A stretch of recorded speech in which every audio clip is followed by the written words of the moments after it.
In this module, we'll look at two case studies, one of a growing, evolving company and one of a downfall of a company. We'll try to understand the events that led to the growth or the downfall of that company and how can you assess newer stocks going forward, looking for red flags or looking for positive indicators that can help you estimate that the stock will rise or fall in the coming years.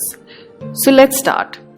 Maruti Suzuki has been one of those multi-bagger stocks in the last couple of years that have shown phenomenal growths. Maruti Suzuki showed a growth of 56x in 14 years or 8,000% since the time of listing.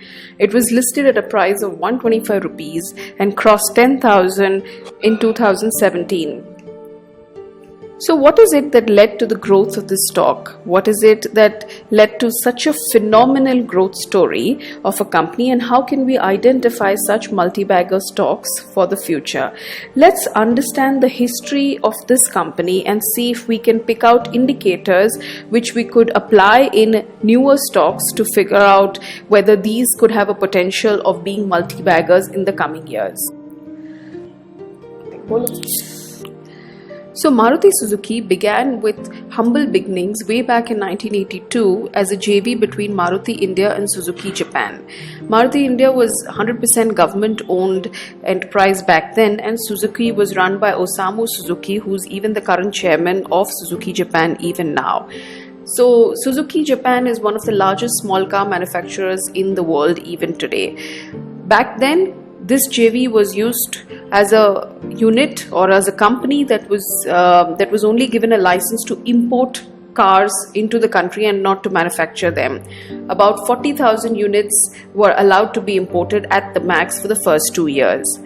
Later on, this JV and this establishment, with its strong research and development unit, started manufacturing cars and assembling cars in India. They set up a manufacturing plant, and by 1991, when the market was liberalized and free market economy reforms were brought into India, this JV and this car as such got a huge boost from the consumption boom that was about to hit India in the coming years.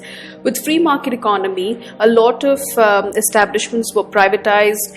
There was a great focus on strengthening the economy and building the Indian economy out with a higher role of the private establishments and of foreign investments and bringing foreign investment into the country. All of this was the beginning of a consumption boom and a rising middle class that demanded increasing benefits and improvements in their lifestyle. Owning a car was, of course, a part of this lifestyle. By 2003 July, Maruti Suzuki had listed on the NSE and the BSE stock exchange at a listing price of 125 rupees through an oversubscribed IPO that was oversubscribed by at least 10x. With a huge confidence boost now, the company established 2 manufacturing plants within the country and started manufacturing cars. They were also the pioneers in setting up call centers for dealer support, also for setting up on-the-road service.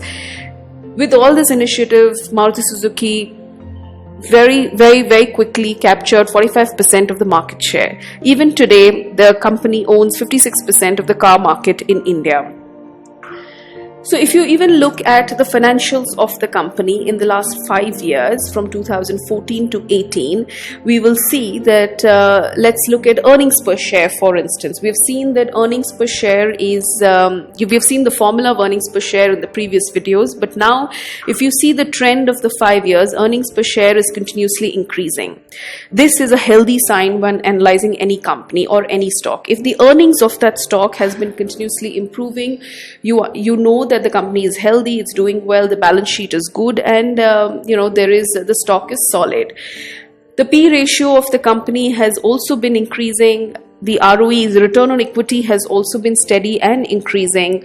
If you look at the dividend yield must be must be good, or at least you should have a transparency of where the dividend has been reinvested into the company's growth. In this case, if you see, the dividend yield has been increasing and the company also has no debt, literally no debt in growing. So the Maruti Suzuki was able to grow its operations and set up capture market share, become the leader in the auto market in India without actually getting into any debt. So this is a really, really healthy situation. This is a very good situation, very positive situation for any stock. So having seen this stock and its evolution since it began, you understand a few things, a few indicators that you could look at in current stocks. For instance, today electric vehicles is a big market in India. Electric vehicles is likely to rise in the next 5 to 10 years. So what are the companies that are manufacturing electric vehicles? Can you just shortlist a few, and then can you go deep down into each of these companies' balance sheets and look at the financial ratios to see if they are solid enough?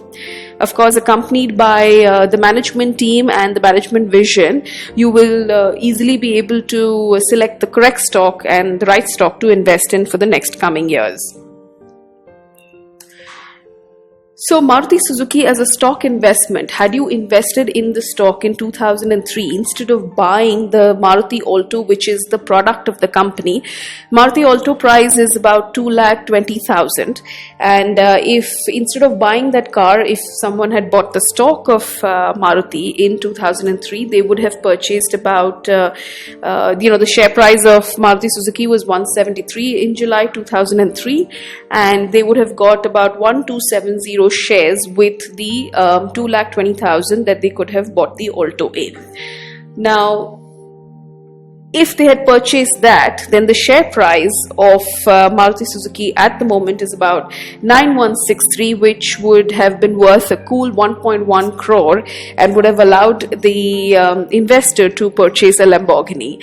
So that is the power of stock investing. Always, a good advice would be to look at brands around you, to look at the food you're eating, or the clothes you're wearing, or the shoes you're wearing, or the cars you own. Look at the company that manufactures them, and if they're a listed company, and if it's something that everybody around you is purchasing, then it would be worth looking at the stock of that company instead of purchasing the product that the company manufactures. So a stock is always an investment which is an asset, whereas the product that you would have purchased is actually going to get devalued over the years. So keep that in mind when you look at products or interact with brands on a daily basis.